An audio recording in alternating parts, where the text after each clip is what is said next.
এবং এরই পাশাপাশি যে খবরে নজর রাখতে হবে তা হলো লক্ষ্মীর ভান্ডারকে মান্যতা বিজেপির। আর ক্ষমতা এলে লক্ষ্মীর ভান্ডারে 2000 ঘোষণা বিজেপি রাজ্য সভাপতির। আগে গ্যাসের দাম কমাক বিজেপি, পাল্টা তোপ তৃণমূল সাংসদ শান্তনু সেনের।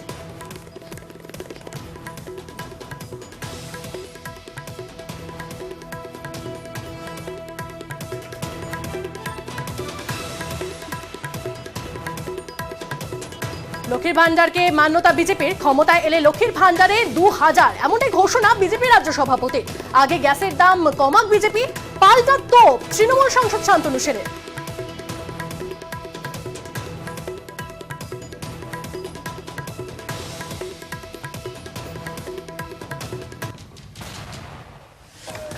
আজকে যারা তৃণমূলের পতাকা লাগিয়ে রেখেছে রাস্তার দুপাশে, মানে কি পাচ্ছিস রে ভাই?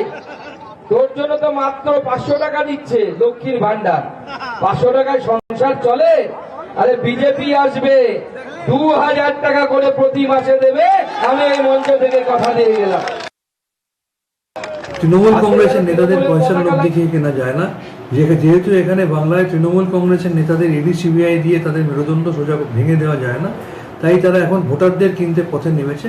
আবার বাংলার মানুষ বলছে 2000 টাকা দরকার নেই, আবার গ্যাসের দাম যেটা 1100 টাকা করেছো সেটা তোমরা আসার আগে 400 টাকা ছিল, সেটাতে সেই ফিরিয়ে 400 টাকা করে দাও।